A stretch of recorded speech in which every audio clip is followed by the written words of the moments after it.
How did a team with Kurt Warner, Larry Fitzgerald, and Anquan Bolden go 5-11? Well, today on the Almost Great podcast, we are going to answer that very question. My name is Justin Brasher. I'm here with my brother Luke. And Luke, hello.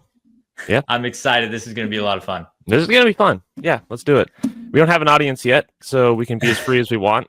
Nobody's going to be canceling us for anything. We don't have to worry about anything at all. So we got to set the stage a little bit, right? Yeah, absolutely. Yeah. The Arizona Cardinals, we think of them now like they've had some good teams in the past. They went to that Super Bowl a few years after this 2005 team. These guys were as bad a laughingstock as the Lions or the Browns or anybody at this time. Or like sort of the Indians from Cleveland from like 1955 to 95, like just nothing. Talk about not getting canceled. We're rolling out the dead named teams, right? No, I'm sorry. The Guardians. They will always be the Guardians, and they always were the Guardians. So we have to remember, exactly. I always forget this. The Cardinals were in St. Louis as recently as 1987. Like well into the 80s, there was St. Louis Cardinals. But it was like the SB Nation video about the Cleveland Browns, where they made such little footprint on the league, it was like they didn't exist. Right. Like I just routinely forget about that. And then they were even the Phoenix Cardinals before they were the Arizona Cardinals in like 1993. It was as recently as that. And then like just to drive it home as even more of a joke, they played in the Arizona State football stadium. This is the last year they did this in 2005. They finally get their own, what is it, the University of Phoenix? Is that online school? That's not correct. A real school. It's an online school. It's not a real one.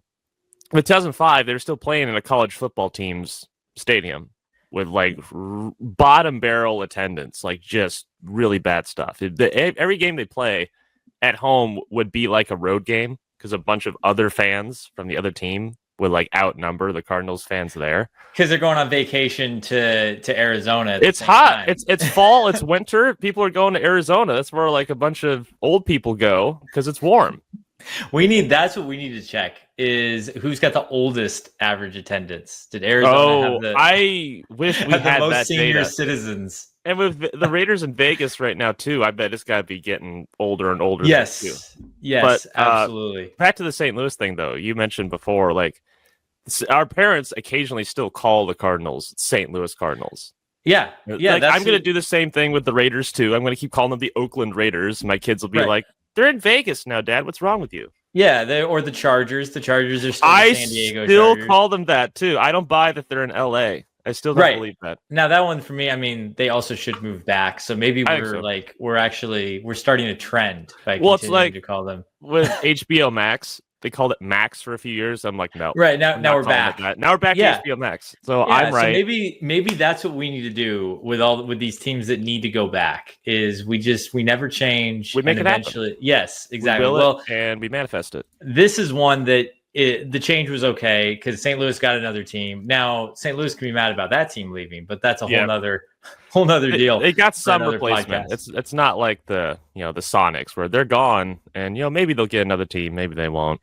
Right, we'll make you empty promises for 20 years. So to set the stage a little bit more, this is 2005, right? Yes, 20 years ago. You remember it a little bit more distinctly than I do. I was a bit more of a wee lad. You're an older fella.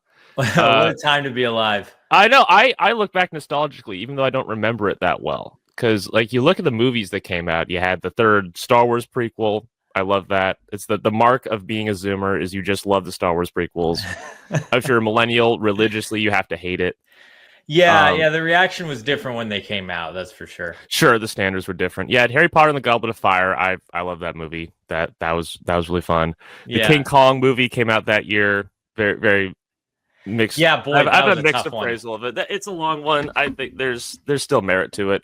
Batman Begins. It's the movie where it's like, wait, there was a Nolan Batman movie before The Dark Knight. I didn't know this. Right. And you had Hitch, right? That's a good one with Will Smith. That's a classic rom-com, man. Classic. That was a good one. Chronicles of Narnia. That movie came out that December. The Lion, the Witch, and the Wardrobe. So this is actually interesting. I saw 1, 2, 3, 4 of these movies in theaters. Really? Yeah. Okay. All right. Yeah, I saw Star Wars in theaters. I saw Harry Potter in theaters. I saw the Chronicles of Narnia in theaters. We went and saw that, I think, between Christmas and New Year's. I think that was like a Christmas release. Yeah, it was December. Like yeah. and War of the Worlds. Yes. Yep. That's another one too. Like the number one takeaway when I finally watched that movie with my dad and my brother like years and years ago. And like my number one takeaway was like, man, they do a good job of making Tom Cruise not look like he's 5'7". Like really good job. I'm impressed. He doesn't look like he's that short. They do a good like job. A normal sized man. And also that year, really kind of a miss for animated movies. I know they had Madagascar. I like the sequel a lot better. Yeah. Chicken Little. That's a terrible movie. It was advertised to hell and back, like just constantly. Tic Tac, and they get zapped by the UFO. I don't even Robots. remember that. Yeah, Robots is an underrated animated movie. It's okay. It's better than the other two. Sure. It's Robin Williams is trying to do the genie thing again. He is in that one, right?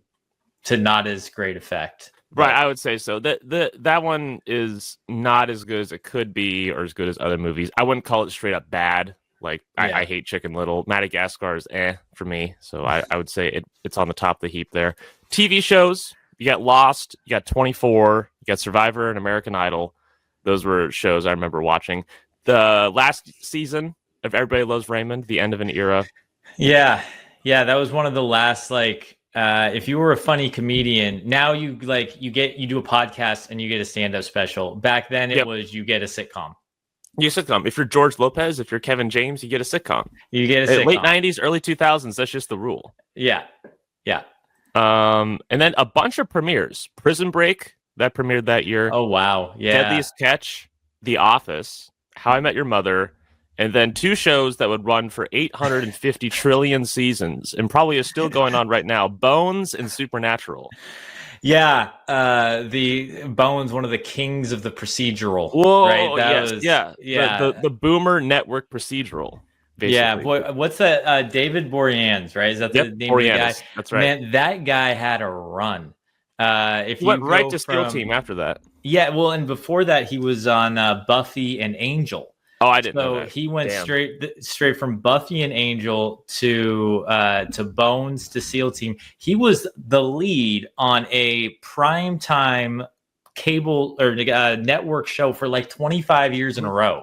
I mean, that's insane. Steady work. He makes good money. I'm sure a lot of people who have more tumultuous acting careers are like, I kind of wish I was just Dave Boreanaz right now. He's a lot steadier. He's doing better than I am. He's got a steadier income. His family probably doesn't hate him either. Right, that's a good plus. Yeah, exactly. Video games. Now, to me, video games didn't really kick off until like 2007. Like that was the perfect inflection point to me, in my opinion. There's still good ones that come out though. Like this was interesting because I remember you played a lot when you were younger and sung its praises a lot. I look at the Wikipedia page. MVP Baseball 2005 is considered not just the best baseball game ever, probably one of the best sports games ever made. And it deserves that praise. It really does. That game, and you think about it. When I got older, I'm like, okay, baseball games have gotten better since then, right? And you get back into it. Yeah, because like I didn't get to play them for a while because once MVP Baseball went away, they were all PlayStation or Xbox only, and so we didn't have those for a while. Mm-hmm. So I get back in, I'm like, these are not nearly as good as MVP Baseball. It took the other games a long time to get on the same level. It was crazy. MLB Power Pros for the volume of fun you have playing that game. That might be a close second, I guess. Yeah. The difference is, I mean, MVP Baseball, when you did their like dynasty thing, you had a AAA, a AA, and a single A team. You could manage all of those games pitch by pitch. It went incredibly fast. You could go in and out of the games. Those are things that the other games didn't get a hold on for 10 or 15 years. I've got the newest one, the newest 2K. You still only have a triple and a AA team. Oh, wow. So it's and you cross your fingers you have enough memory card space on your GameCube or your PS2 to make it work. Oh man, those were the days. Yeah, that's a sign of the times. Also that year, first Guitar Hero game, Nintendogs. That is just like a pure sign of the time. That game for the DS, Nintendo DS, where you take care of your dog. That is just purely indicative of the era. How much of a craze that was. Yeah. God of War, that franchise kicked off. The Xbox 360 came out that year, November 2005.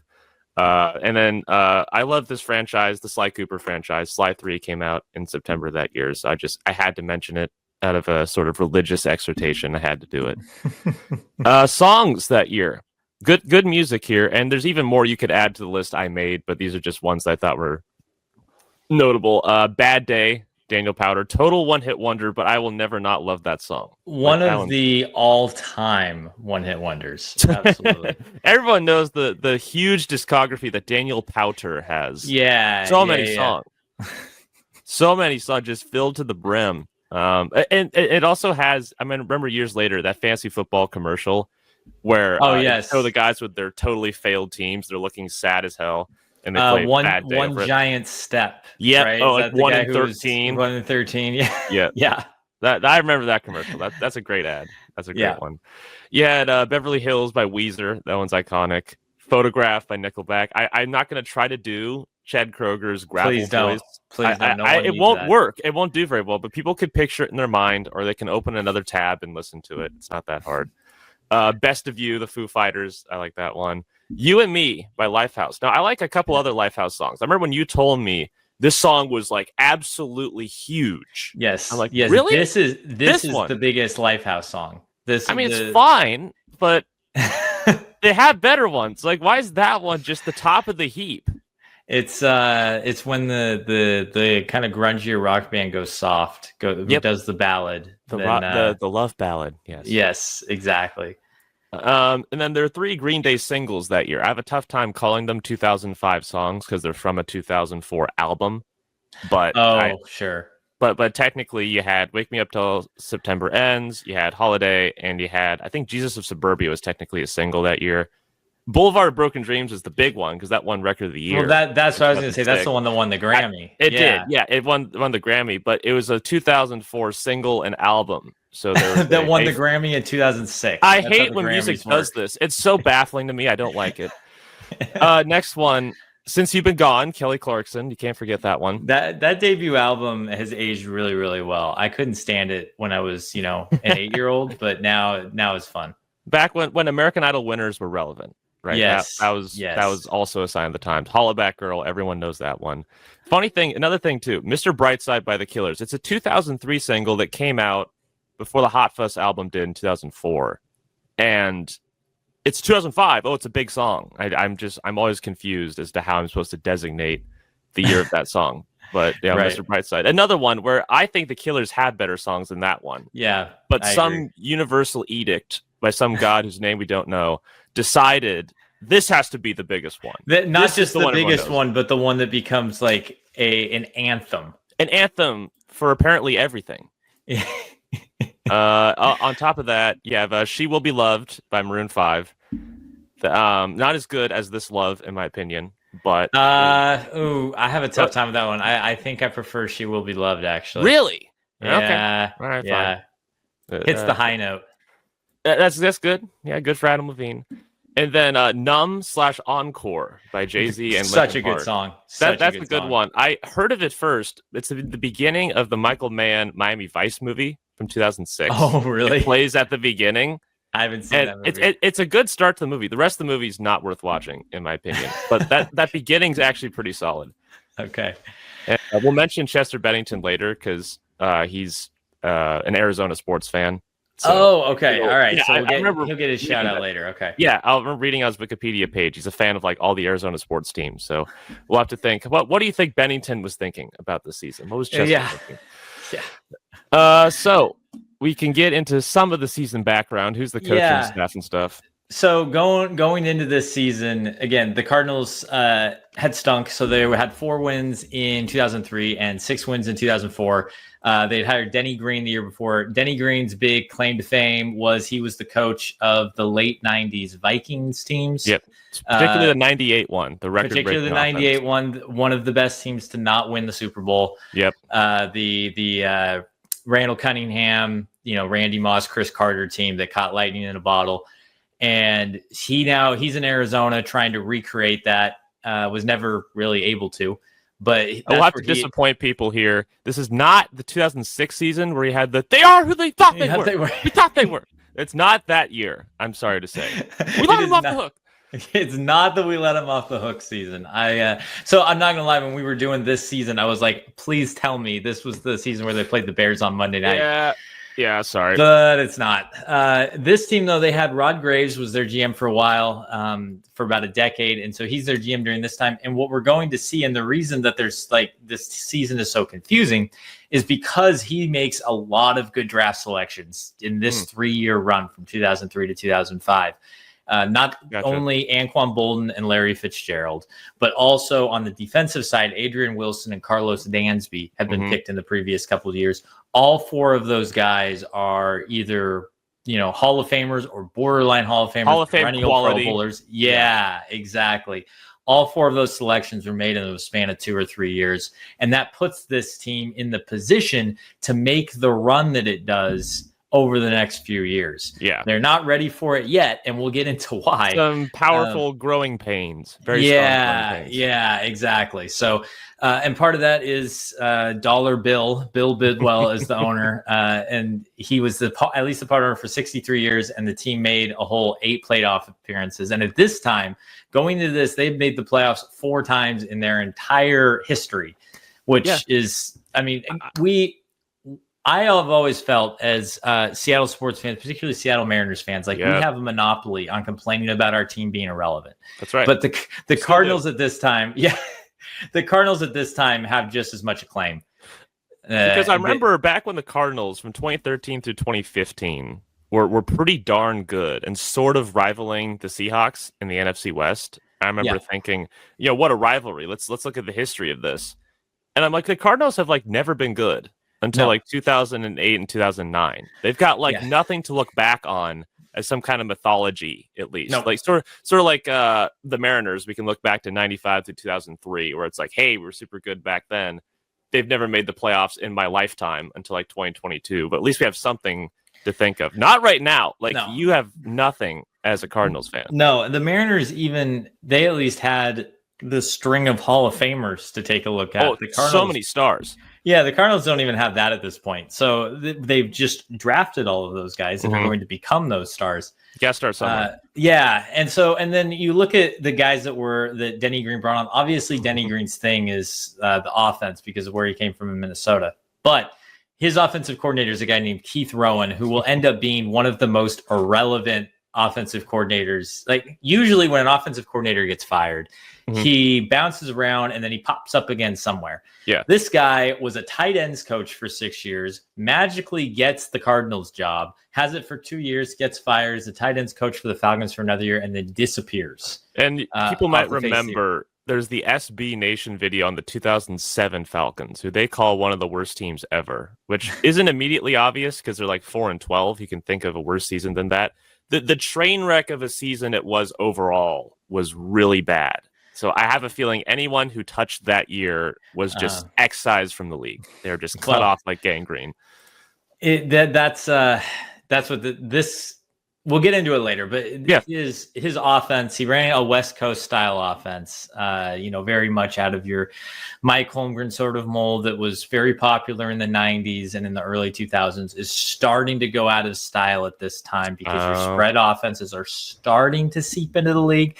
It won't be for a couple more years that Breeze and the Saints really take over, but you've got Manning running his no huddle offense at this point. Like these things are starting to work their way into the league. And they're very much still under center, very little shotgun. So we'll get into that more, but that certainly plays a role in how inept this team was. And the well-known iconic name, Clancy Pendergast, the defensive coordinator. Yes, right? Just a legend of the coaching community.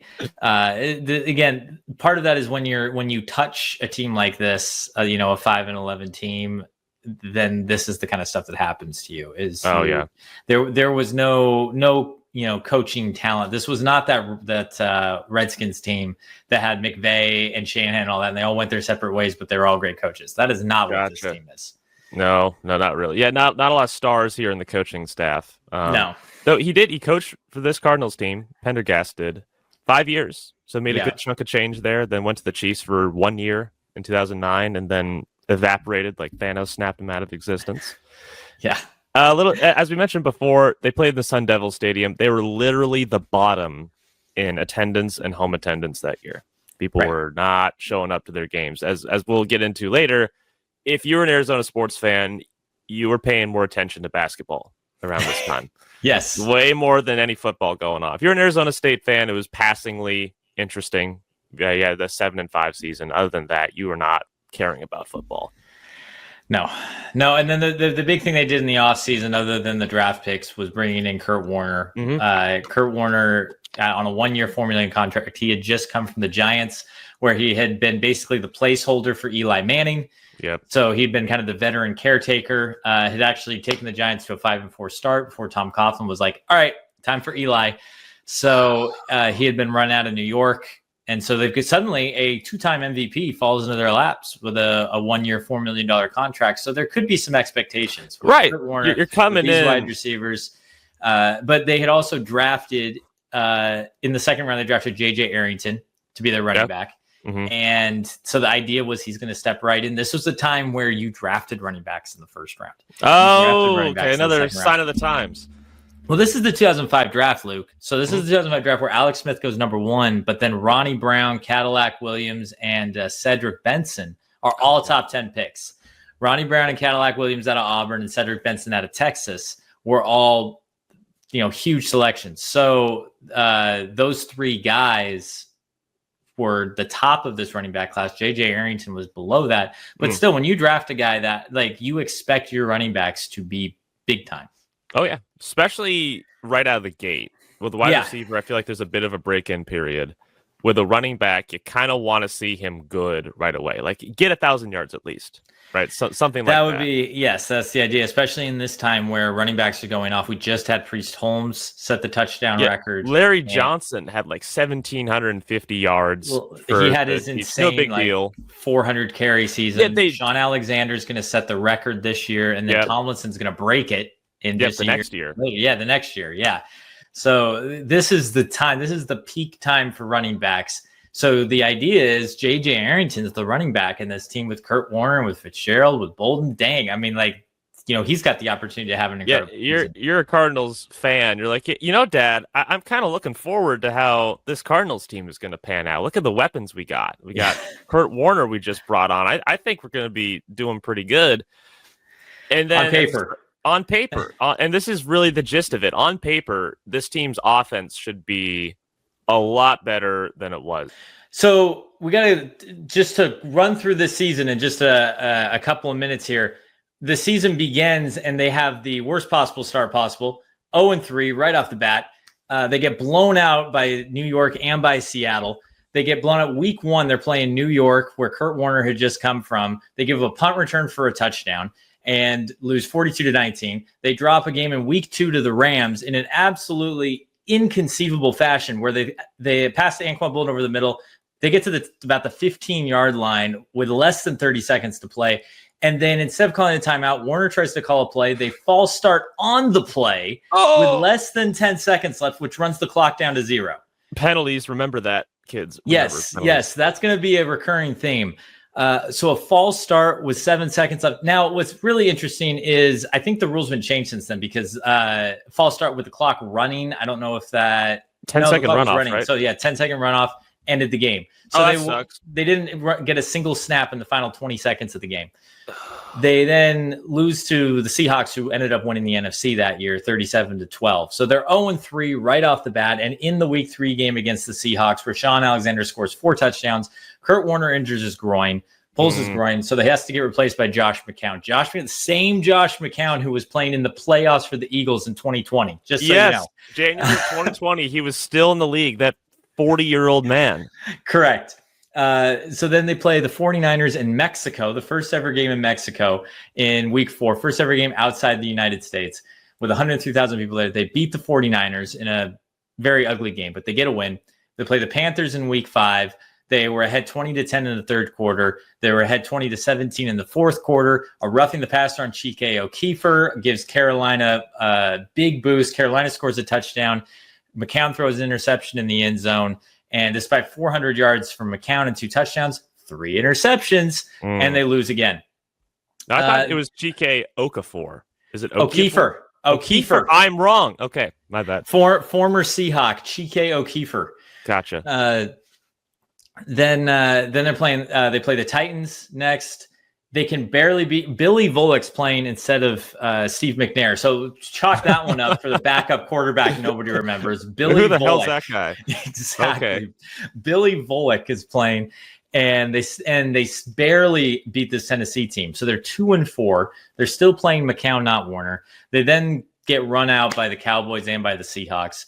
The Seahawks game, they're at home. It's the game honoring Pat Tillman because remember the previous year, Pat Tillman had been killed in Iraq. Yep, April 2004. They're honoring Pat. Yes, this is the game that's supposed to be like nobody can beat these guys. You clutch on this up day. like Brett Favre on Monday Night Football after his dad died. You clutch up like that. Right. This is the Saints after Katrina. This is like this is supposed to be. You cannot stop these guys. No, Seahawks won by 2 touchdowns. It was never even close. That's okay. That's even worse than I thought. Oh god. Yeah. And then they lose to Detroit 29-21. Not exactly a sterling Detroit team either. No. So they're now 2-7. Things have gotten away from them, and it continues to be Josh McCown turnovers and the complete inability of this team to run the ball. That continues to be the theme. But then they get Kurt Warner back. All right. Mm-hmm. And then they beat St. Louis 38-28. This struck me as a game where like this is what the offense should have been like, or what it could have been like throughout the year. It was against a terrible Rams defense, but still, it was like their best game offensively. This is not just, Luke, this is not just what their offense could be. This is what this team could have been. This is what on paper was supposed to happen. Right. Kurt Warner throws for 285 and 3 scores. No turnovers. Bolden's over 100 yards. Fitzgerald's over 100 yards. This is what this team was expecting all season. Right. They get Kurt Warner back. And so you're like, okay, we're 3-7, obviously, but we've got our guy back. Can we put together a run here at the end of the season? Right. And then, again, the stuff late in games. They play the Jaguars. They drive inside the 50 late in the game. Kurt Warner gets strip sacked. They lose again. 24-17. A good Jags team in their defense. That was a good Jaguars team that year. Yeah, that was that Leftwich or Garrard? Oh, I gotta literally look that up. I know. I can never remember that year. Which one. They went 12-4. They were a good team though. Yeah, I'm gonna check that actually. I got it right here. Odds are it's both. Yeah, both were playing on the team that year. It was primarily Leftwich, though. Okay. I can never remember. I think Leftwich gets hurt in this game and Garrard takes over, I want to say. They beat San Francisco again. It's Alex Smith, his rookie year. It was, I believe this might have been the year Mike Nolan was the coach, I want to say. Oh, God. It was before Singletary, though, right? Was this before Singletary? It goes, when Mike Nolan, then Singletary. Both of them were tough times. Yeah. Again, imagine you're a Niners fan. You're born not in the 80s or 90s when they were good nonstop, but you're born like around 95. So the Niners team you're used to is just the crappy era of the 2000s. They were very bad. What is this? I picked this time to be born. Yeah, post Steve Mariucci and before Jim Harbaugh. Right. It was a dead time. They lose to the Redskins 17-13. They drove all the way down again late in the game, and they fail on a 4th and 1. So once again, another close loss. If you go back through these games, they lose to the Jags by 7. They lose to the Redskins by 4. They lose the tight game. Panthers. Yeah, exactly. Like those are playoff teams. Those are all playoff teams, well, except the Rams. You know, they weren't as good, but 3 of them were pretty darn good teams. They had a chance. That Rams team was an almost playoff team too. I mean, Seattle, we were worrying about them in the division till early December. True. So, and then in week 15, they're playing the Texans. They lose to the Texans. The 1-12 Texans. The 1-12 Texans. Warner tears his MCL in the game against the Texans. And it's not McCown, it's John Navarre who fills in. The guy's name was engineered to make you go, huh? Who's that? Exactly. And so, they lose to the Texans. Warner's out for the rest of the season. So Warner ends up only playing 8 or 9 games in the season. I don't know that you need to look much farther than that. They beat the Eagles. This was bad. Yeah, this is not total the disarray. This is not the Eagles teams that you think of, the ones that went to 4 straight NFC Championship games. No, this is the Eagles that had Terrell Owens holding out over a contract dispute, Brian Westbrook holding out over a contract dispute, Donovan McNabb knocked out of out for the season, Coy Detmer playing quarterback. Not good. Another name, like who's Coy Detmer? Hey, Detmer, not Ty Detmer. No, I at least know who that is. Coy. Yes. I don't even know if they're related, but what a poor bastard. His name's Coy instead of Ty. Yeah. This Eagles team, they were also already spiraling. They were like, they went 2-8 to finish the season. So the Cardinals caught them at a good time, at least. Yeah, they did. The Cardinals, for a win that was going to be their 5th of the season. And then they lose to the Colts playing almost entirely their backups. This was the Colts team that started 13-0 and was headed towards, they were thinking undefeated season. They lost a crazy game in overtime to the Chargers. Yeah, the Chargers, that whole part of the decade were a total thorn in the side for Manning's Colts. Always ruining stuff for them. And so they ruined the undefeated season, which bummed us as Seahawks fans because the next week they were playing the Seahawks and we wanted them to play at full strength. Because we wanted to see if we could beat them. I know. And because they lost to the Chargers, they didn't play at full strength. Of course, this is the same Colts team that then loses in their first playoff game at home to the Steelers. One and done. The all-time great upsets. Tony Dungy for years has been questioned and was questioned because as soon as his team would lock up the number 1 seed, he would sit everybody. And they would play that first-round playoff game on like a month's rest, and they would come out rusty. And it killed them in that Steelers game. They managed to lose because it perfectly encapsulating their season. They get down to the 1-yard line, down 17-13. The running game gets stuffed on 3 straight plays because JJ Arrington's out, and the backup running back, who I am now blanking on because he's that bad, Marcel Shipp, who was horrible, gets stopped on 3 straight running plays, and then on 4th and goal, McCown runs in on a sneak. He's the hero, game-winning touchdown, except he actually got stopped and fumbled. And in classic 2005 review fashion, it took them 5 minutes to review it because I was skipping through it. Like, how long is this going to take? Because Luke, in this time, there's no New York. They're literally running over to a 45-inch rear projection monitor on the sideline, and they've got to queue up the video for the ref in 2005. I think it took 5 minutes because it took them about 4 minutes to actually queue up the video. Review great. In 2005 was they had review and the tech was not there yet. Gotcha. So that is how we end up with a 5-11 Arizona Cardinals team. So Luke, let's talk about this. How did this team go 5-11 with all the talent on it? So we're going to get into the weaknesses first, right? What were their problems? We're going to answer the question, the thesis statement. Why were they not so good? Number 1, they had no running game. At all. Like, iconically, legendarily terrible run game. Only one game all year, and that was week 17 against the Colts. They ran for 100 yards or more, just as a team on the whole. You want to look all time, they're number 5 all time in fewest rushing yards in a season. If you take away, the games that don't have 16-game seasons. And only teams that were like that bad, like had that few rushing yards that were even worse, were like the Chargers in 2000, who went 1-15, the Browns, who went 3-13 that year, the Colts, who bizarrely went 9-7, and then the Lions in 2006 went 3-13. So they're in great company with such good running talent and rushing yard performances. Historically bad football teams. Well, do you want to talk historic though? They had only 2 rushing touchdowns all year long. Sean Alexander ran like 4 against them. Did he have 2 or 4 touchdowns against them? Well, he had 4 in one game and 2 in another. Okay, yeah. So he beat them 3-1 in the 2 games he played the Cardinals in. So they put up 2 rushing touchdowns all year long, worst all time, tying the 95 Jets, 72 Eagles. Those are the only 2 other teams who've been that bad. And you dug into a little bit of the reason why the running game could be so bad. You can look at the numbers and say, wow, that must suck. But like, why were they that bad? Yeah, there's obviously you don't get to be this bad through just one factor. We'll start with the offensive coordinator and the offensive system. Okay. And we alluded to this a little bit in the opening. Keith Rowan's the offensive coordinator, and there's a reason this guy never got another offensive coordinator job.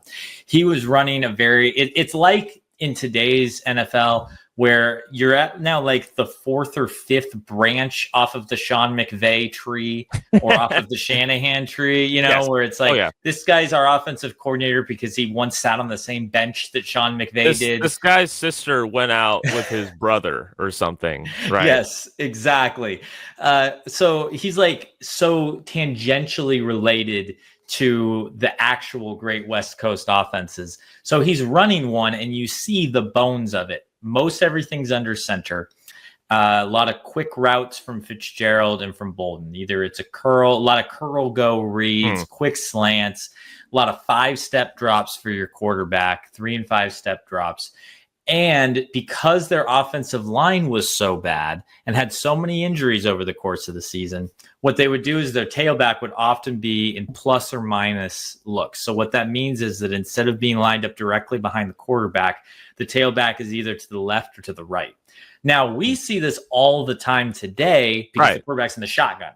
Yeah, okay. And we're perfectly familiar with the quarterback moving the running back around to help pick up the pass protection, right? Sure, we see that all the time. Help do some of the blocking. Correct. But out of that, you can still hand the ball off to your tailback. Right. Under center, when you put your running back in plus or minus, you are telling the defense that you're not running the football. Oh. Right. So I mean, because nobody, first of all, plus or minus in an under center look is not something that you really saw that often. You would more do that out of an I formation look, and you would have your fullback be off center one side or the other. You wouldn't necessarily do that just with the tailback, but they were in so much single back because of the receivers that they had. They wanted them on the field, and they wanted Bolden and Fitzgerald split wide, right? So because of that, you've got just a tailback. You go plus or minus with him. You're telling the team when you're passing and when you're throwing, or when you're passing and when you're running. And so that sort of scheme made it really, really difficult to run the football well, and told teams that's part of where the turnovers come from, is teams knew when they were throwing and when they were running the football. Ouch. Okay. Well, then too, if the running back is so close to the quarterback and the quarterback's under center, like, how's the running back have any room to begin? No. So he would be at a typical depth. Gotcha. Okay. He'd be at a standard depth, but he would be offset to the left or to the right. Okay. All right. So he would be behind the guard or tackle on either side instead of straight in a single back. It's we're not, like, you can't even find that formation in Madden. What? Like, I guess that's creative. I guess that's innovative. I don't know. That's something you do in the rare situation where it's 3rd and 12 and we need to pick up a blitz. It's not something you do on a regular basis, which is what they were doing. Okay. No, that's an interesting way to build your offense. Like, that's one of the prime formations you come up with. Correct. So you've got that. Again, you've got this team where you want to spread it out and throw the football, but Warner and McCown are still under center most of the time because the West Coast offense at this time, particularly we dealt with this with Mike Holmgren as the Seahawks coach, was pretty anti-shotgun. Okay. Ironically enough, because the idea was that you wanted the other team to still think you were going to run the football. So right. That doesn't make a lot of sense when you're also doing the other stuff they were doing with formations. Then, of course, the other part of this is that the running backs just stunk. J.J. Arrington was supposed to be the guy, and he had one of really underrated bust. This guy is an underrated bust, okay? He needs to be in the conversation more for bust. Yes, that's exactly right. He was a early second round draft pick out of Cal. Had a great year, was in the top 10 in the Heisman voting. Wow. Comes into Arizona immediately. The guy is the starter. He's named the starter right off the bat before he's ever taken a snap. In his first game of the season, he gets 8 carries for 5 yards. Oh, that's not the ratio you want. No. And he never did anything for them. His career, he ended up playing 4 seasons. That was it. He only played for the Cardinals, tried on with a couple other teams, never made their teams, and that was it. He also, after 4 years, had Luke, and prepare for this. This is going to be a theme on this show. Okay. All right. Yeah. Particularly during this time period, he had microfracture surgery. What the hell is that? Microfracture surgery was the surgery they were doing in the 90s and 2000s that ruined, I don't know how many careers. Oh, God. And it was, they would do a bunch of tiny fractures around your knee. And the idea was it was less invasive than like standard knee surgery. Okay. And the idea was that all these tiny fractures, the knee would then heal and it would actually make the knee stronger. I am not a doctor, and so I am using very much layperson terminology here. But that's the point across. That's basically what it was. And a lot of guys had it. Most famously, it's the surgery that Greg Oden got. Okay. That ruined his knees for his entire career. That's not good. Yeah, it's also Tracy McGrady's career got ended by it. We are going to see on the show a theme of guys' careers getting ended by microfracture surgery. Okay, I'll keep that in mind. Good God. Yeah. But J.J. Arrington was one of them. But he was a bust before he got the microfracture surgery. Sure. So I don't blame the surgery. But he stunk and then was out of the league. Marcel Shipp was the backup. He had been an undrafted free agent who had just bounced around with the Cardinals for a long time. He had been out the entire previous season with a broken ankle. He had been the backup to Emmitt Smith. If you remember, Emmitt Smith was their running back. Little stint with the Cardinals. Yeah, I think that might have even been 2003. It was. Recently, it was 2003 that Emmitt Smith on there. Because I remember the 2003 Cardinals, they were 4-12, which is bad, like really bad, but not iconically bad. I noticed that 2003 Cardinals team had literally the fewest points scored and most points given up that year. Just like straight up. It's difficult to do. That's bad. Like that's quite a feat. And they had at the same time, we got Emmitt Smith on there. He's old as hell, but that's a name. We got Dexter Jackson. He was the Super Bowl MVP with the Buccaneers most recently, right? That's a flashy pickup. And he was actually pretty good that year. But we still were the worst at scoring and giving up points that year. Yep. And he is now their running back in 2005, and he has to fill in when Arrington gets hurt. And so he ends up getting a ton of carries, and watching him was tough, man. Talk about someone with no lateral movement whatsoever. It was, man, not a huge breakaway speed guy with no side-to-side shiftiness behind a line struggling to block for him. That is the recipe. So he was pretty big though, right? If he was that's exactly. This was the era where teams now you're looking for the NFL starting to go back to bigger running backs, but for the last decade or so, it's been about quicker guys who can catch the ball out of the backfield and run in zone cut offenses, right? That's what the teams are looking for in running backs, unless you're Pete Carroll. In which case, you want the biggest bruiser possible. You want a big bruising bowling ball like Marshawn Lynch. Exactly. But in this time, everyone was looking for the 6'2", 6'3", giant running back who could take 25 carries. The Larry Johnsons, the Sean Alexanders. They were run through the ringer like a battering ram. Like when LT got drafted, it was like, is he big enough? Oh, like exactly. It was that sort of thing. So Marcel Shipp was big. Yeah, but he couldn't actually move. Not at an NFL level. So this season, J.J. Arrington averages 3.3 yards per carry. Marcel Shipp averages 2.9 yards per carry. That's not going to do it. That's not quite good enough. My favorite statistic, actually, from this entire season is when you look at the rushing numbers, is that Larry Fitzgerald had 8 carries for 41 yards and Anquan Bolden had 12 carries for 45 yards. I didn't even catch that. What the hell? So they were running. Not only were their yards per carry superior to both of the running backs, but the fact that those two guys combined were carrying the ball more than once per game. I didn't know. They were running the ball. Yes. I got it. I need to check the film for when that happened. And then I'm sure somebody in the locker room was like, hey, Marcel, Larry and Anquan, they're running better than you are. I don't know if that ever actually happened. It'd be funny if it did. We got to do a little disclaimer here, just in case we ever say someone sucks on this show. We mean suck as in an NFL context, in a pro football context. Like that's a great point. If Marcel Shipp at this time was like in your vicinity, you would totally draft him for your flag football team. Like you would want him on your team for sure. Right. Yes. That's the same goes to the old, like any basketball player you say sucks. If he shows up and runs fives with you, he'd score every time he touched the ball. Like, of course. Right. Just a disclaimer so everyone knows, just so we're not being too we are not say they suck. We are not those guys on Twitter who are like, I can play with those guys. No. For sure. We completely understand. But on an NFL level, these were not good running backs. They were bad running backs. And what perfectly two points perfectly summarize this. One is that the next season the Cardinals signed Edgerrin James. Oh, interesting. Okay, they had a bit of a need there, I suppose. They were in the market for a running back. Correct. They said, we need an extra running back. They go get Edgerrin James from Indianapolis, and then he ends up being their running back when they go to the Super Bowl. Right, yes. That's point one. Point two is that both of these guys, Marshall Shipp and J.J. Arrington, ended up playing in the UFL. Oh, what? In 2009. You probably don't remember this version I honestly of the UFL. Don't. I remember there was like European football in the 2000s, and I thought the days of like the World Football League or the USFL were long gone. They were. There was a UFL for 3 years.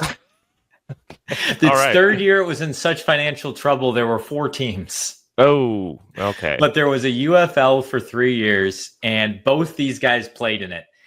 just a couple seasons after they were starting NFL running backs. Right, yes. Like I for Marcel Shipp, I imagine in particular, he gets invited to some kid's birthday party and it's like, hey, running back for the Arizona Cardinals. And then there's some kid who like looks up a magazine and is like, hey, Marcel, you actually suck. You're not actually very good. My daddy says that you're the reason they're losing. My dad says you're the reason we can't run the football. And then like if it's one of those movies, Marcel gets mad and like beats up the kid or something. Yes, right, cusses exactly. the kid out. And that's how our buddy cop movie starts. Mm-hmm. So this is a great run game overall. This is this is an iconic level of bad running, particularly on a team that threw the ball so well. So that's the running game, and it's a big reason why they also had no red zone offense. But Luke, tell us about the red zone offense, particularly tell us about Neil Rackers. Okay, so now Neil Rackers had to have possessed the feeling throughout the whole season. I'm just doing my job the best I can. I kick the ball. I'm not the one on the field calling the plays. I'm not the coordinator calling the plays. I'm not the quarterback. I'm not a running back or wide receiver. I'm not in those skill positions. I just need to kick when I'm told to kick, and I did a damn good job. So the red zone offense was lamentably bad, and here's why. Neil Rackers set a freaking record in the NFL at the time for field goals made in a year. 40. He made 40 field goals out of 42 attempts. In a week 4 game, he made 6. And then there were 3 games. In 3 games, he made 4 in each of those. And so I think did he start 31 for 31? I think he did. Yeah. Like, he was just killing it, like kicking all those field goals. It reminds me of a John Boy's video where I even remember the game too. A Bengals Chiefs in 2015 where the Chiefs kicked 7 field goals and lost 36-21.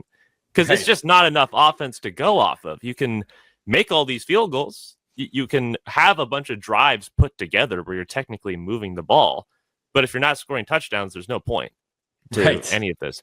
And Nick Novak, on top of that, too, because he had Neil Rackers and Nick Novak even kicked for a few games. He was 3 for 3 as well. So that's 43 out of 45 field goals made that year. So it's not just Neil Rackers. This is one of the great kicking rooms. It was. He had some stars, a decently stacked kicking roster, dare I may say. What was in the water in this? I don't know. It was the wrong kind of water. Like it's not like in Space Jam where they drink that magic stuff that makes the secret stuff. The secret stuff. It was supposed to help their run game, but it was actually like the kicking game that got helped. It's like Emperor's New Groove, like where you peel back the label. And instead of a skull, it's a llama in this case. Instead of like a running back there, it's actually a kicker. That's what happened. Yeah. They had the best kicker of all time, basically, this season. Yeah, and it wouldn't get broken until David Akers in 2011 for the Niners, who I think still has the record adjusted for a 16-game season. So it took 6 years for this record to finally go down. Adjusted for inflation? Right, pretty much. Yeah, for game inflation. It is stat inflation when they add another game on there. And it's just ugly as hell to look at, a 9-8 team. Because that violates some kind of unspoken rule in sports leagues where you don't have an odd number of games. Correct. Schedule. You just don't do that. It's 82 games in hockey, 82 games in basketball, 162 in the MLB. You have 14 or you have 16 in the NFL. Even in European soccer, because you play every team twice, once home, once away. Yes. Like, you just don't do this crap, but that's what they did. So yeah, the kicking is all you really need to know. If you kick that many field goals, your red zone offense is not working. You are not scoring touchdowns. You're kicking field goals, and it's just not enough points to go off of. And then that's reason number 2, running game, the red zone offense. Number 3, the penalty. I got to hold on. I got to pull a couple things out here. Really quick, sure. I think I was watching all the highlights last night. I believe Chris Berman even was like, "And yes. Neil Rackers comes back out. All these guys do is kick field goals. All they do is kick field goals." Yeah, because anyone in the sports world paying attention is just like, that's wow. If red zone it existed at the time and was about like field goals instead of touchdowns, you'd see them a lot. Yeah, you'd see them quite a bit. Yeah. Well, that was what their first idea was, to just show all the field goals, and that one just didn't take off as well. No, because when they do that montage at the end of the Sunday, and it's just like, oh, and the kick is good, and it's rinse and repeat like 58 times. Yeah. So that was noted by Chris Berman. Yes. Reason number 3, as we alluded to before, they had what is called in the English language a penalty problem. They had 9 games with at least 9 penalties. Now, we grew up with the 2010s Pete Carroll Seahawks, who were chronically obnoxious with their penalties. Like no team has ever been better while being worse in the penalty department. In that regard, even in the Super Bowl 48 that they won, the Seahawks had 10 penalties for 108 yards just for kicks, right? So we understand this sort of thing. But 9 games, 9 penalties each. Against the Seahawks in week 3, they had 12 penalties for 71 yards. 2 games, they had 11 penalties. Another 2 games, they had 10. In that Rams game, let's see, is that the week 11 one where they actually were pretty good? They still had 111 penalty yards. Well, so I want to know how many games. It looks like at least maybe 7 or 8 games where they had more penalty yards than rushing yards. I think you're right. Honestly, you might have a point there.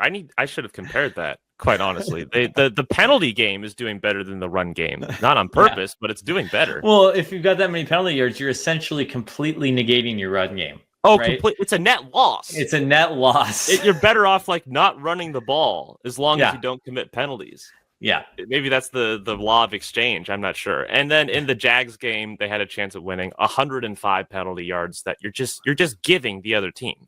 Either you're setting yourself back or you're giving the other team's offense. You're just spotting them yards for free. And if I remember right, I had a couple superlatives here. I just got to look them up here. Yeah, with penalties, they were literally number 11 all time in the NFL in penalties committed in a season. There you go. And number 17 all time in penalty yards they racked up. There you go. Yep. And it goes without saying they were number 1 in the league that year. I believe that. But this is the crazy thing. They were number 2 in penalties. Oh, no kidding. So they were just really good at getting. Raiders had more. They were good at getting those serious penalties. The high magnitude. Yeah. They were getting some bang for their buck when they committed their penalties.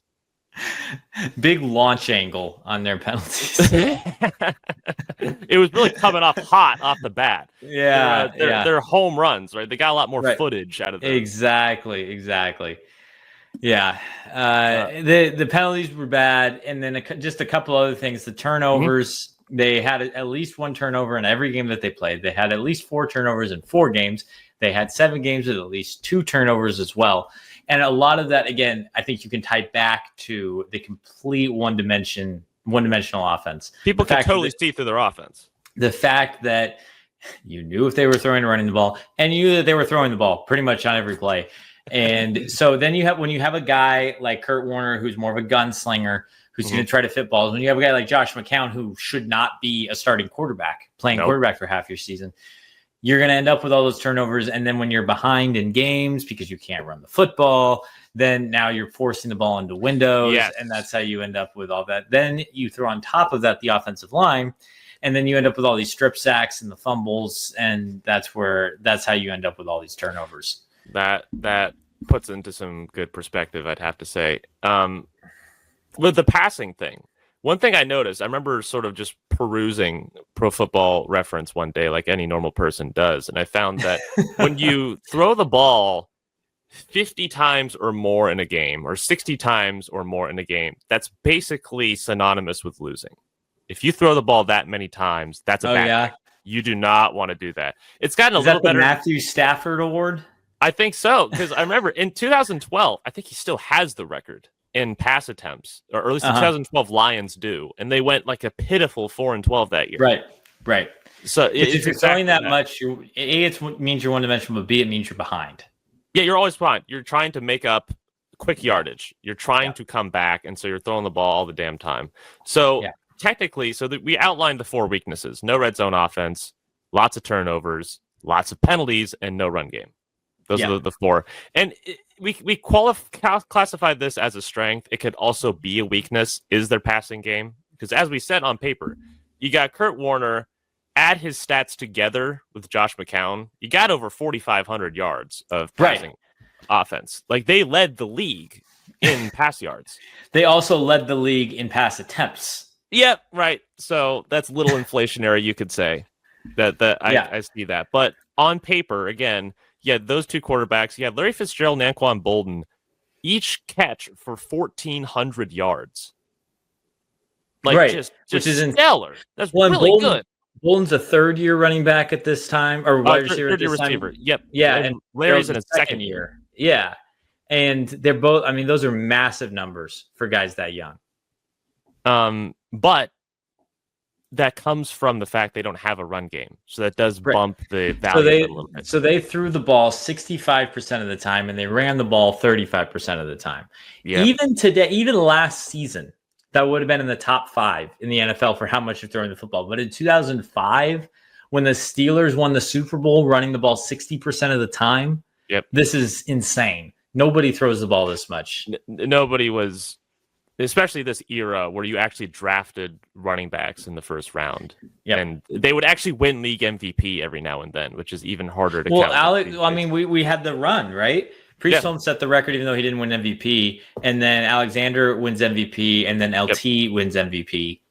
This is the golden era of running backs. Tiki Barber, because we were watching that Giants game.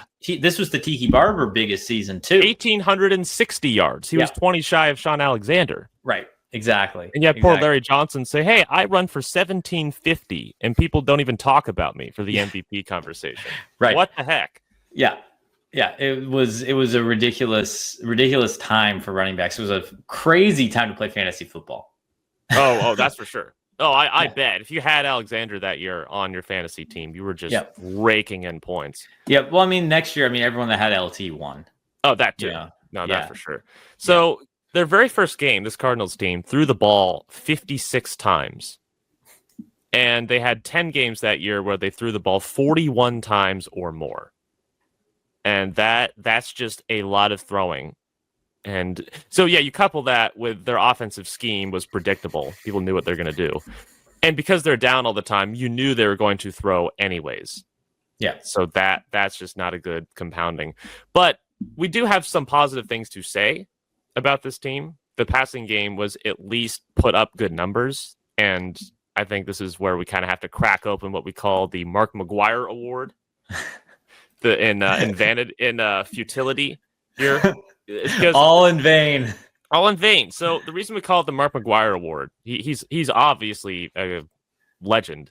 But the year in 1998 for the Cardinals where he hit 70 home runs, that Cardinals team went 83-78 with one tie and missed the playoffs. Wait. How did we end up with a tie in baseball? I had to look that up. I'm like, wow, how in God's name did that happen? It was some game in August against the Pirates that after 7 innings, it was tied 6-6. They had a weather delay and never picked it back up again. Because neither team made the playoffs, so it didn't matter. It ended up not mattering. But I was so confused. Like, I didn't accept that it existed. I thought, do they mean to put 83-79 in there? Like, what happened? So, you hit 70 bombs in a year. You break a record. You put an asterisk on it because he had roids, whatever. You hit 70 bombs in a year and don't even make the playoffs. Like, that is a brutal level of futility to have to reckon with. So, we give this award to Larry Fitzgerald. Because he... Dun, dun, dun, dun. Yep, happy day. Way to go, Larry. Snaps. Oh, I'm sorry. Yeah, no, don't do any clapping. We snap here. So this kind of blew my mind. He tied Steve Smith that year with the most catches in the league at 103. He was on his level. And this is with Jake Delhomme pretty much exclusively throwing to Steve Smith that year on the Panthers team. Yeah, that was the Panthers team that went to the NFC Championship game. Yep. And also, another kind of blast from the past there is that 103 catches led the league.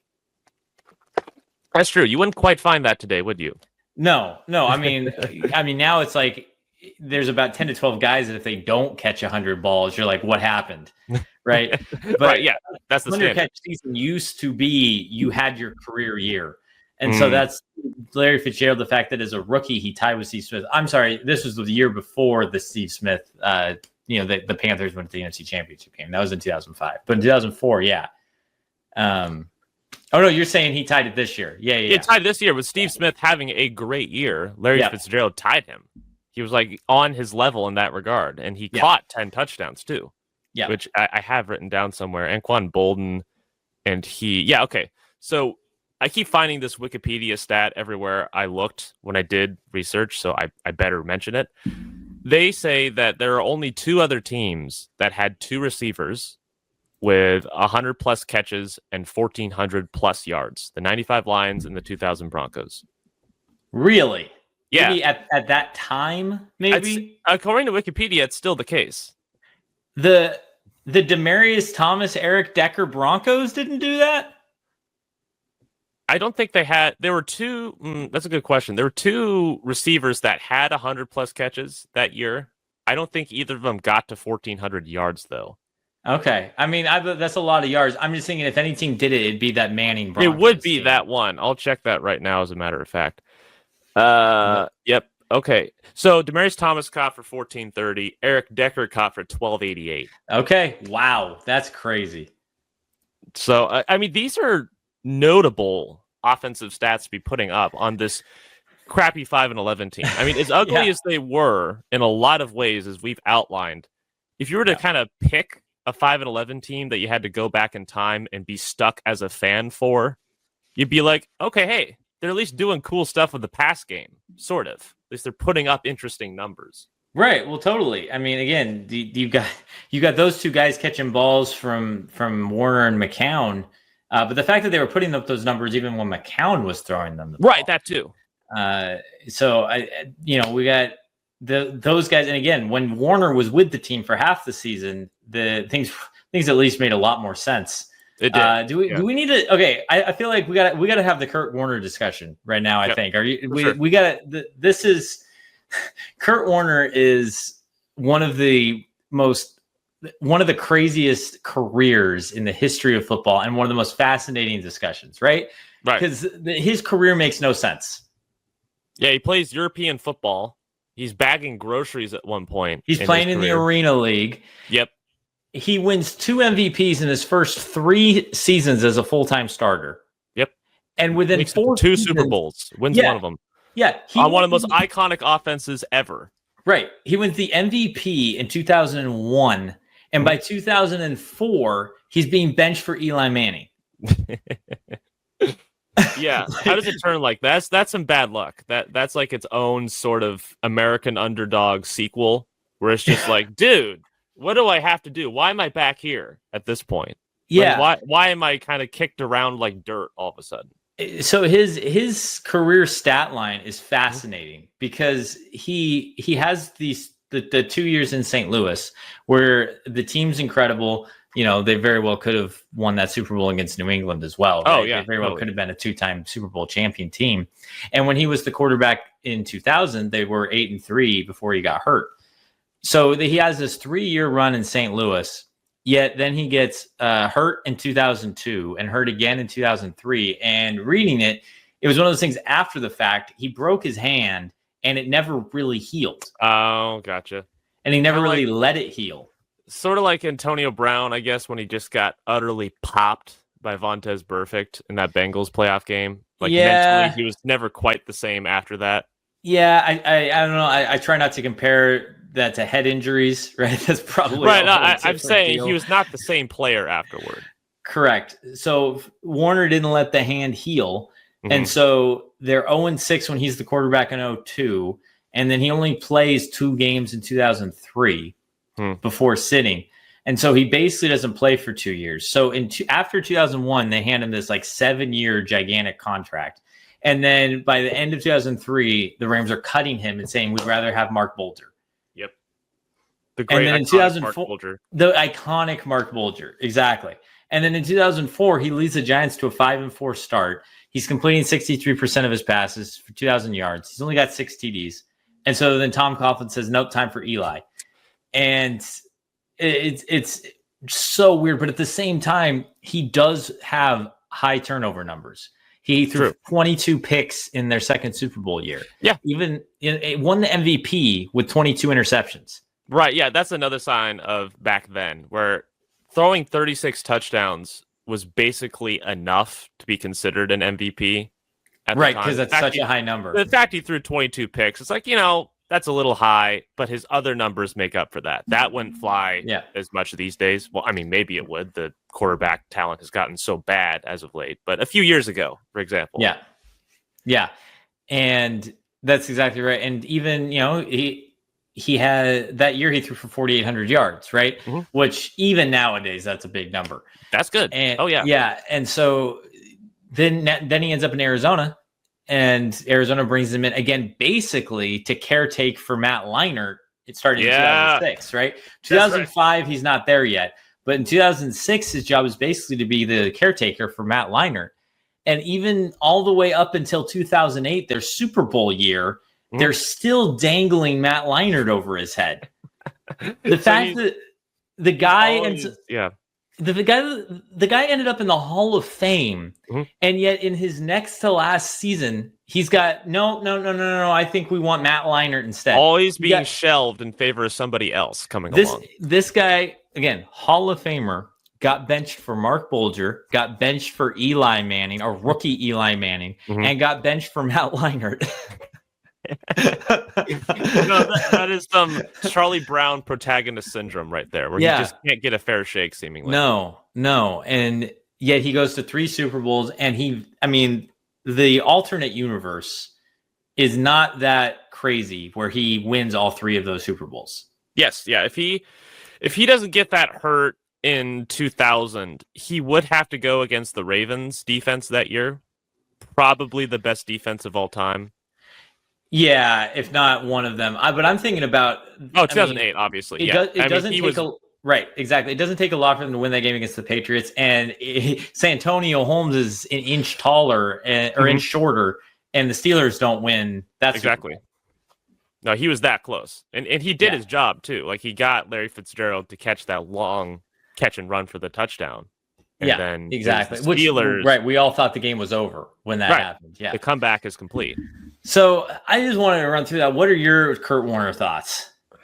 So you mentioned the turnover numbers. That reminded me a bit of Brett Favre, where Brett Favre, as great a legend as he is, literally leads the NFL all time in interceptions. Right. That kind of problem, that turnover issue, like even in this year, Kurt Warner's, he's 33, he's 34, he's getting to be on the old side, and his stats are not superb.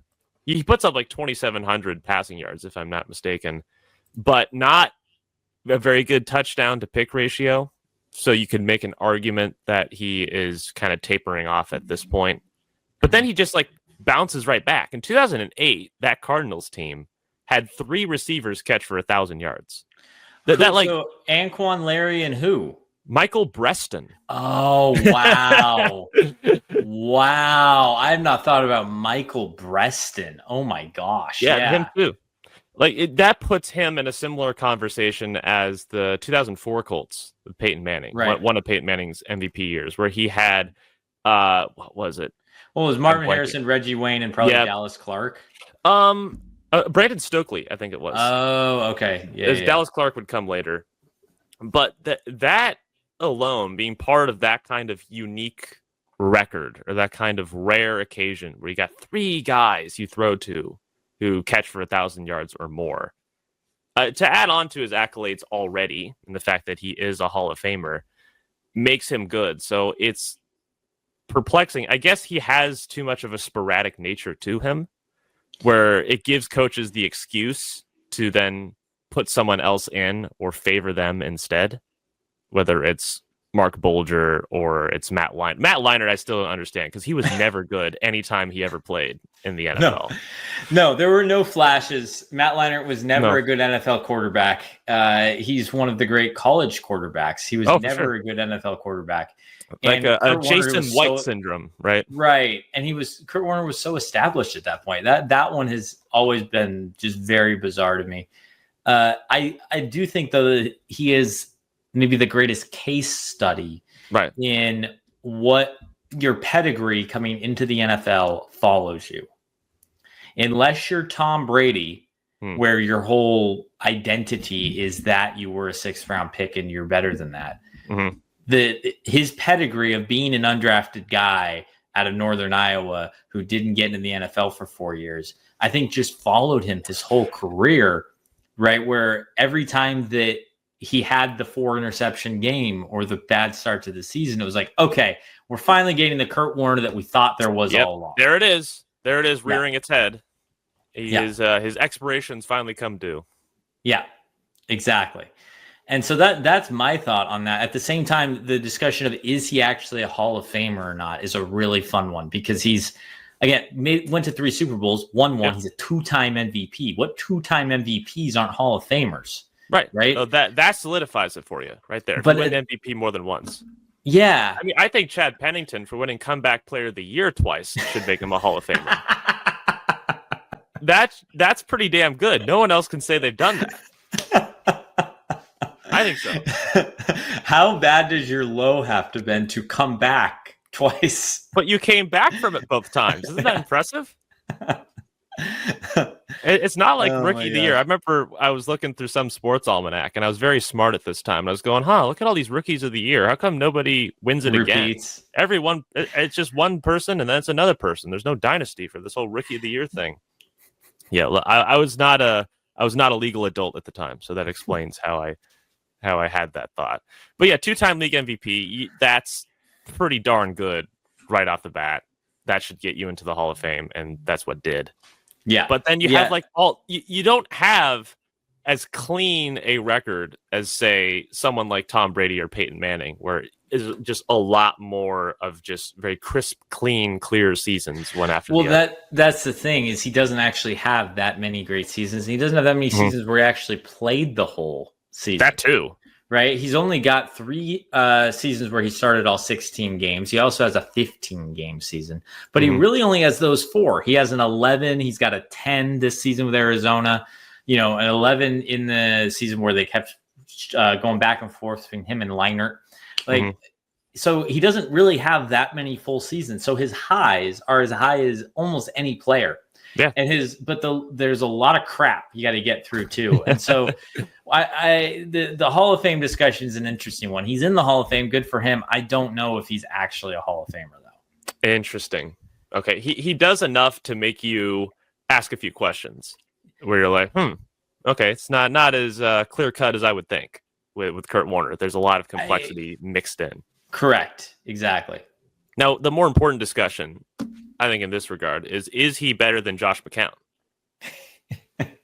They're both duking it out for the starting position, sort of, right? And Josh McCown again plays all the way until 2020. Yep, so. January of 2020, he's still slinging balls out there. He was playing in 2021 because he was playing for the Eagles when Wentz got hurt. I thought that was the 2019 season. I think you're right. After that, they then played the Seahawks, but in the calendar year of 2020, he did. Right. Well, and now Kurt Warner, this is in McCown's favor, doesn't have a moment where he pisses off the Vikings radio announcer Paul Allen to the same extent. In that 2003 game where the Cardinals were at home and the Vikings were like trying to limp their way into the playoffs, they're up 17-6 in the fourth quarter. Then at 17-12, McCown's leading a drive, and then the final seconds, he fires over into the end zone to Nate Poole for the touchdown. And then Paul Allen just goes, No! The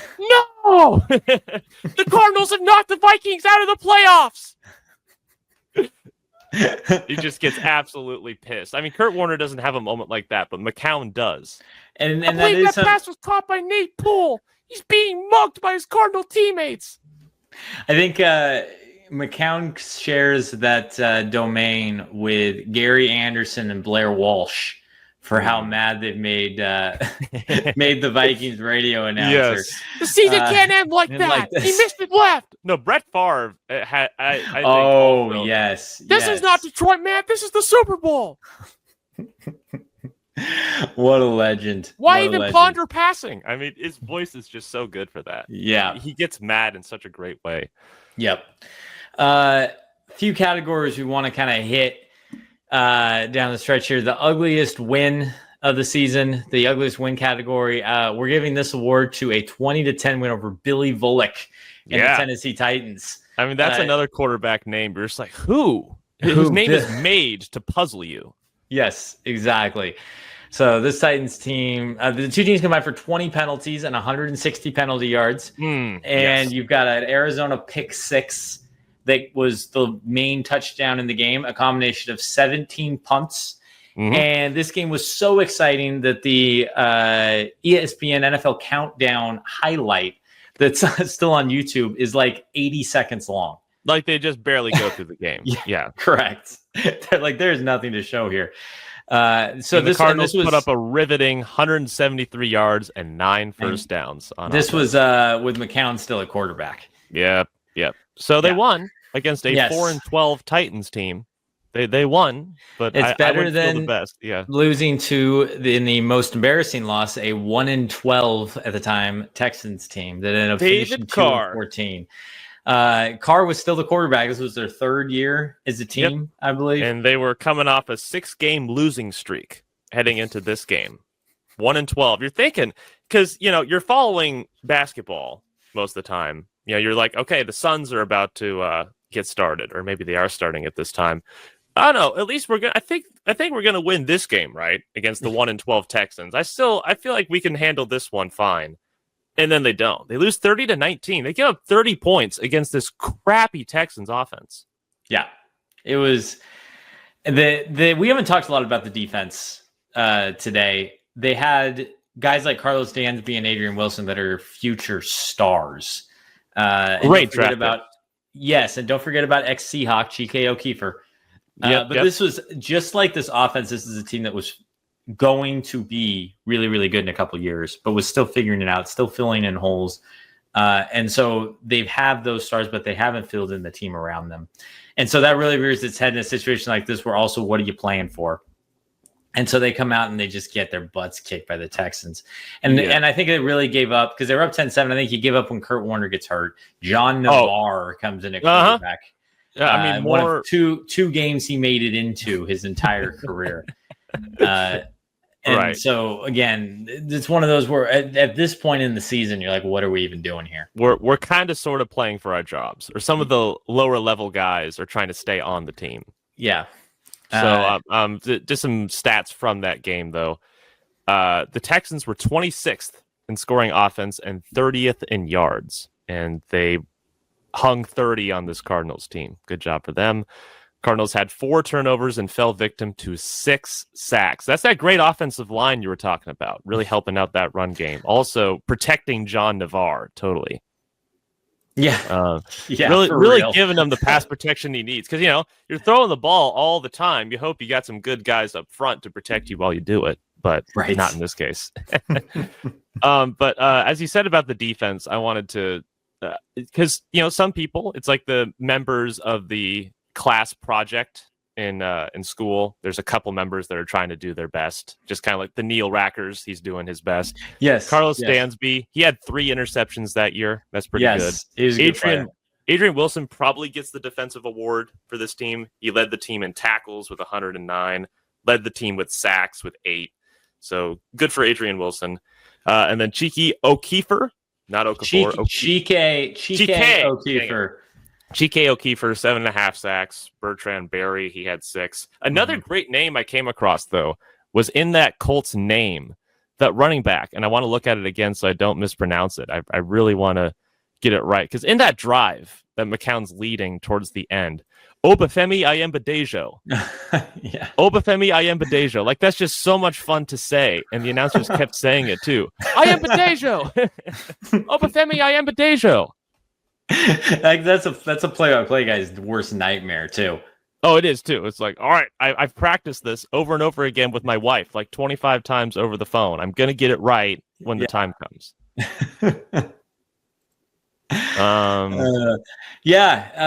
So then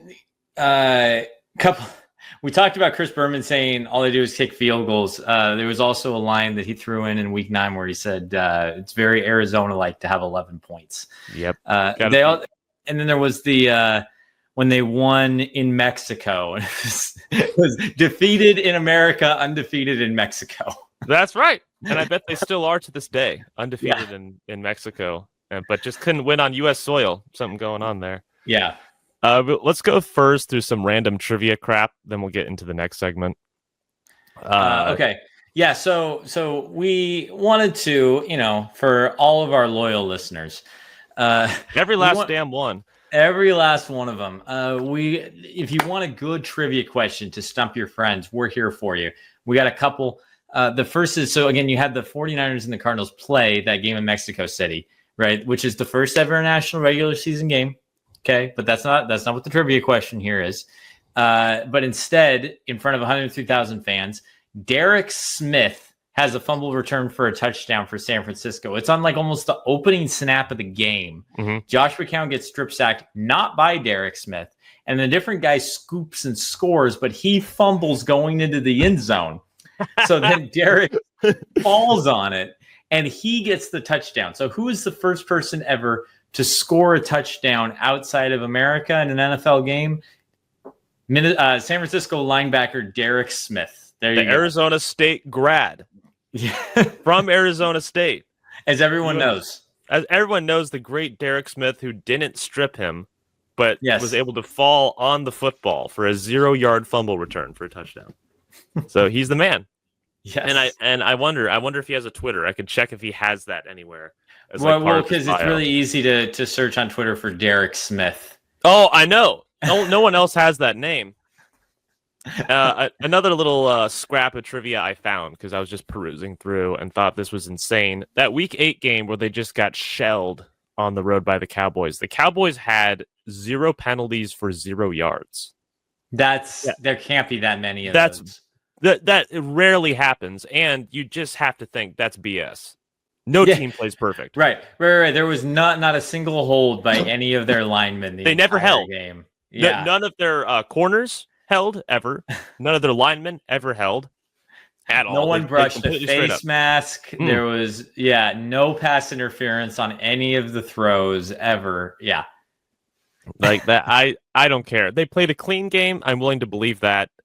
The refs missed something. And then now we can get into the next segment, right? We can get into what else is on. If you're an Arizona sports fan, if you're Chester Bennington and you're following sports, assuming you're not on tour or doing something else like that, what else are you paying attention to? Because it sure as hell is not the Cardinals this year. Who are you watching? Well, definitely not the Diamondbacks. Probably not them either. They went 77-85 that year. Maybe for the first month and a half, you kind of were. No more Luis Gonzalez. Oh, I see. Is Randy Johnson, did he finally retire by this point? No, he was not retired, but I believe he was in New York. Oh, he went to the Yankees. Okay. Yeah. He went to the Yankees in 2005. Okay, so he had just left. Yep. So, I mean, first month and a half, they were 26-17. They were at least passingly interesting, but not after that. Yeah, Randy was in New York and Schilling was in Boston at this point. Oh, okay. Phoenix Coyotes. If you're an Arizona hockey fan, you're one of the few. There aren't any anymore because there is no Arizona hockey team anymore. So no, which shows how much we know about the NHL. I have to be like, wait a minute, they haven't been a team for a while now. Yeah, there is no more Phoenix Coyotes. Yep. And it wasn't until November because he had the NHL strike going on that you even saw any hockey, anyways. Mm-hmm. So you're probably not paying much attention during that time. Arizona Wildcats, if you're following college football, hoping you can get some relief. You know, it's a good backstop if your pro team sucks. Hopefully your college team's pretty good. But they weren't either. If you're a Wildcats fan, they went 3-8 that year. That's not good. Arizona State, if you were on the other side of that rivalry, you had some hope, right? You went 7-5. That was watchable, at least. That was some relief from the Cardinals, but not good on the football front overall, I got to say. Yeah, that's okay. Maybe it was something about that Sun Devil Stadium, but that's okay because the basketball was really good. I remember these Arizona Wildcat teams. These were very, very good basketball teams. The 2004-2005 team, Luke, to give a little additional context to. So this team went 30-7, lost in the Elite Eight. But what this team had, this was the team that this is the same year that the Washington Huskies got a 1 seed. And so them and Arizona played, I believe, for the Pac-12 championship that year in the conference tournament. And then that Arizona team played Illinois in the Elite Eight. And that was the Illinois team that went undefeated until the last game of the regular season. Right. D. Brown, Darren Williams, Luther Head team that went to the national championship game. And that game between Arizona and Illinois, Luke, if you are bored, is one of the great college basketball games. Just period. Gotcha. It's a fantastic basketball game. It's got everything you want. Salim Stoudemire was the point guard for Arizona. He was incredible that season. But it's got the shorts are so baggy. The socks are all that's the 2000s for you. The shorts are way below the knee. The jerseys are hanging off so much that you think they're trying to get hit by a pitch. The socks are up almost to the knees.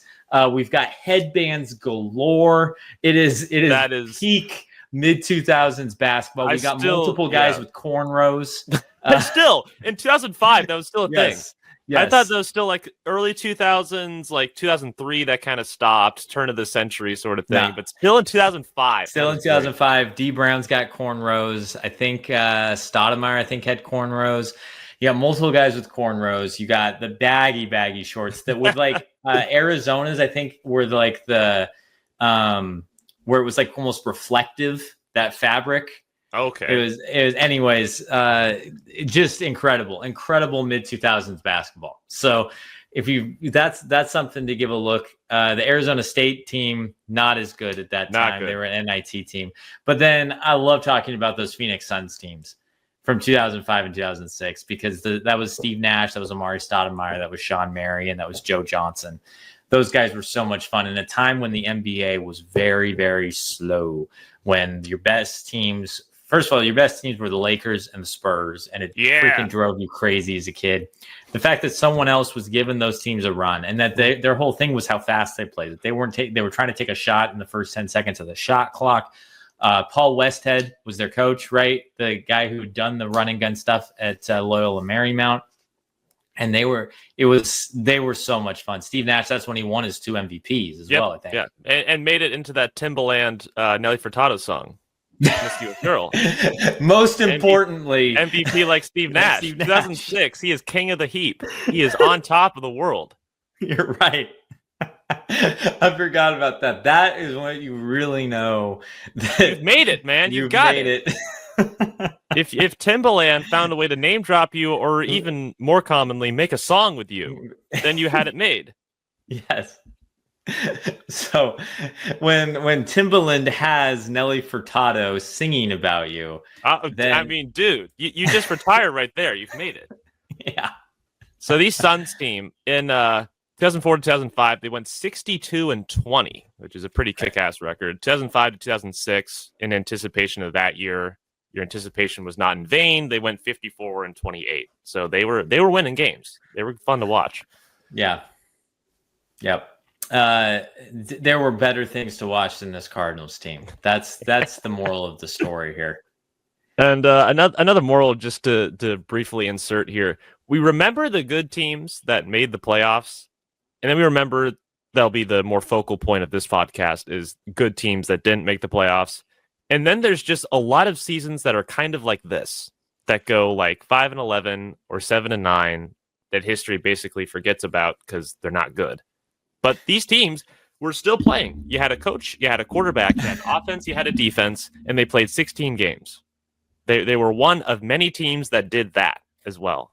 And we're out here trying to show them some love. Show them some love. They got stories. They got superlatives and weird, fun records that they still claim ownership to. And we can't forget that. We're out here doing a public service, Luke. I think we are, which is why we should get more ad money and we should get some public funding for this podcast. Public funding. Well, hey, we've cut all that money from NPR. Yep. And PBS. I think give us some of that. Yes, give us some of that. That's exactly right. $1 million falling off the apple cart or falling off the lorry, as they say. No one will miss and no one will notice, and it'll last us a while. That's a good idea. I'll see what I can do about that. Yeah, you do something about it. Yeah. So we got to wrap this up at some point because we mentioned why wasn't a team that had Kurt Warner, Anquan Bolden, and Larry Fitzgerald on it only went 5-11. What is the single answer? Because 4 answers is too many. It's got to be one. What's the one big one? We're Americans. We do one answer. It's got to be one. It's got to be short too. Yes. Nothing is complex. Nothing is multifaceted. There is one answer. Luke, what is it? I was hoping you would say first. Okay. Mine is actually, we kind of talked about this. It's not one of the other answers we gave. It's that Kurt Warner got hurt. Mm-hmm. A lot. A lot. That he got hurt multiple times, that he missed 9 or 10 games in this season. And multiple games he had to leave in the middle of, right? That's why this team is not at least a 9 or 10 win borderline playoff team. Kurt Warner's difference. He's that much better than Josh McCown that this team wins 9 or 10 games. They certainly beat Indianapolis at the end of the season. Yes. You think Kurt Warner would have run that drive a little better, or like if he were to make that dive on the 4th and 1, he probably would have got it? Well, they don't score 13 points against an all backup Indianapolis team. So that's just starting right there. This is a better football team. But you go, there's enough games. I mean, they're not losing to the 1-win Texans with Kurt Warner at quarterback, right? You know, those games, the losing to the Redskins by 4, the way they lost that. There's enough games that you go back and you're like, I think that Kurt Warner makes enough of a difference over Josh McCown that this is a borderline playoff team, even with all of its flaws. If Kurt Warner's the quarterback. No, that's a good point, I would say, because what was surprising to me about this team for how bad it was, there's a handful of games that were 1-possession finishes where they were making drives and got to the plus side of the field and had a potential to tie or take the lead, and they failed to do so. Right. You flip those games around, you might have a winning season from 5-11 to 9-7.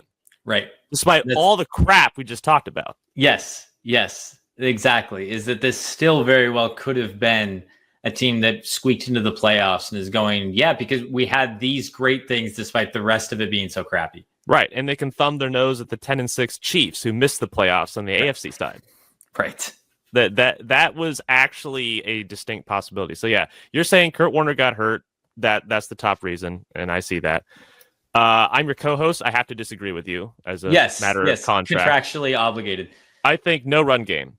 If their run game was slightly better than being virtually all-time bottom feeding, they would have won more than 5 games. If they could actually have more than one approach to an offense, if they could do more than just throw the ball, I think they would have done better.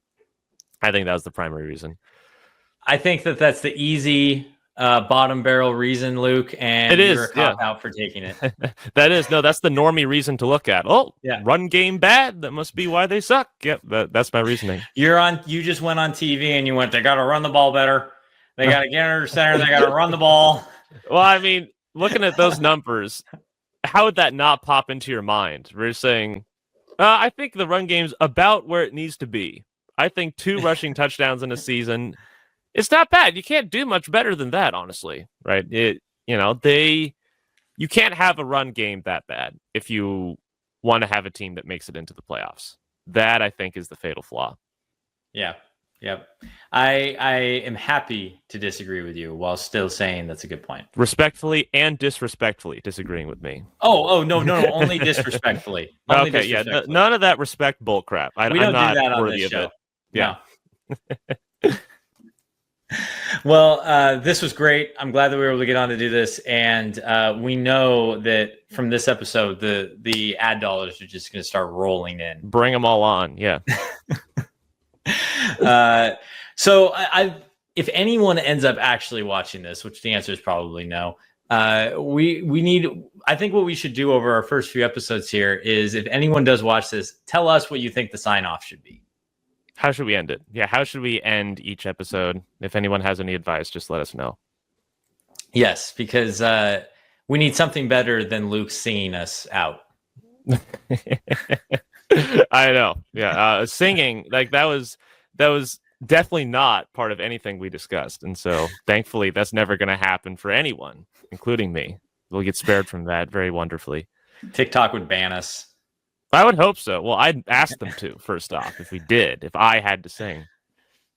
Okay. Well, this was a blast, and we'll be back next time with another team to figure out why they're almost great. Almost great.